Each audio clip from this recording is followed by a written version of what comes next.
Hello everyone and welcome to another Guild Wars 2 video. Today we're going to be going over what was released in the Edge of the Mist Living Story update. So, this was a pretty small update. It was pretty much here to give a excuse basically to bring in the Edge of the Mist map for World v. World, but there is a little bit of story progression that happens during this update. To start off, Mytrin has been able to escape from the Lion Guard and go into the Edge of the Mists. If you go to where Mytrin was before, you'll end up talking to one of the sheriffs, and Canuck is also in the cell now. And it'll give you a nice little cutscene, which will show the probe we talked about in the last video, which is in Lion's Arch Bay. And while it's going through the cutscene, the probe turns green. And this is disturbing, of course, because that means the probe has found what it's looking for. It's also kind of further supported by the probes that are farther away from Lion's Arch have been self-destructing, because they're not finding what they need, so they just self-destruct instead of leaving the technology sitting there. So with this new news that the probe has turned green and has found whatever it's looking for, you go and find Marjorie and Casimir in the Dead End bar. And you tell them that's happened. So they decide to use some connections that Marjorie has within the Priory to gather a bunch of evidence that they've collected, and along with some of the evidence that Marjorie and Casimir have, try and figure out what Scarlet's in-game plan is. They also ask you to go check on Bram and Tommy. I'm gonna say Tommy. They ask you to go check on Bram and Tommy, who are in the Edge of the Mist map, because when Mytrin escaped, Tommy followed Mytrin through the portal, and Bram obviously followed Tommy through the portal after. Once you go there, you'll find her and Bram alongside her wrecked golem Scruffy, which it gives a nice revelation of she's actually crippled, and she needs the golem to be able to move around very much.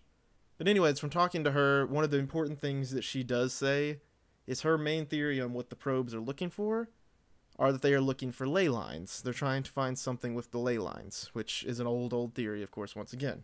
While we're here, I'll discuss really quick. If you go to the middle of the Edge of the Mist map, at least in this update, there was an Aetherblade airship that's over the middle of the map, along with 3 Aetherblade holo generators, and underground, 3 of the probes from outside in the world.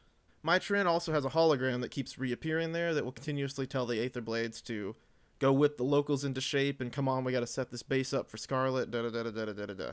So the Aetherblades are in the mists, and there are mist portals in Lion's Arch. It's possible that the Aetherblades could also invade from the mists into Lion's Arch itself. But back on the train of thought we were going before. So once you end up talking to Tommy and Bram, you go back to the Dead End bar, where they have a bunch of evidence all laid out and that you get to go through. A lot of the stuff in here is sort of just recaps from stuff before, but there are a few nice things they give, like for instance the toxin that they have is now immune to the antitoxin because Scarlet's refined it. And the Molten Alliance was made so that those probes could be made, because they're a combination of dredge machinery and Flame Legion magic. One of the coolest things that I liked about this is also that if it goes and looks at Kiara, I think is what they call her in game, that's how they pronounce it, even though I'd say it's Sierra. They look at Kiara's journal, which was Scarlet before she went cuckoo, and they put dates on the journal this time, and they are from right when she came out of the Pale Tree. It's at first, at least. It talks about how something's been basically whispering to her and trying to lure her into Nightmare ever since then. And then when you look at Omad's device, Vorp, who's there by hologram, Vorp makes a comment of maybe the only thing that she brought into this machine was what was already with her. Is it possible that this machine didn't put her into the mists, but broke open a barrier inside of her mind to something that was walled off? Now this swings the favor. I was in favor of being Prime Mortis. This is who we're going to have to deal with after the end of this. This evidence makes me think, oh look, it's definitely the Jungle Dragon, because the Jungle Dragon was in her head already, and it brings back up the old Sylvari or Jungle Dragon minions that have been converted or purified due to the Pale Tree being purified. But you continue to look through all the evidence, and at the end of it, you can all conclude very, very easily that Scarlet is going to attack Lion's Arch. She's been planning to attack Lion's Arch for a long time. Marjorie and Casimir decide they're going to send a letter to Ellen Keel and try to give her forewarning so that she'll be able to buff up the defenses of the city. And that's the end of the instance. You leave the instance, you get a letter basically saying, oh, the Captain's Council's not going to listen very well. They won't let me do air defenses because they're not going to get attacked by air. Scarlet won't attack again so soon after she did all the stuff before. And if you've seen some of the preludes to the next patch, here's a hint. She is going to attack again. That's pretty much all I have for this story. There was not really all that much in this one. It was nice. Don't get me wrong, it was nice. Oh, one last thing. Canuck is definitely going to turn good. He's said the way his dialogue is, he's going to get loose of his cage, and he's going to become part of Destiny's Edge 2.0 as the Sylvari member. I'm just calling that right now.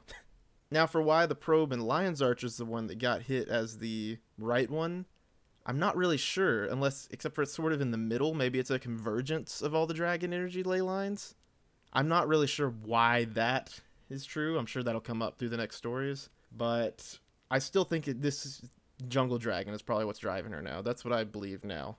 But I'm really excited, though. This next patch looks freaking insane. It's going to actually, I don't know if you haven't seen it, spoiler alert, whatever. Lion's Arch is going to get attacked, and it's going to get hit hard. Very hard. But if you have any questions, if you have any theories you want to throw at me, if you want to tell me that my theories are terrible, or whatever you want to say, I don't care. Leave it in the comments. If you like this video, like it. If you want to see more like it, I have videos up on my channel. It should have one for every single Living Story update. I might do them a little late, like this one, like the day before, but I do always put a video up for every Living Story update. But hey, thank you all for watching, and I'll see you in the ruins of Lion's Arch.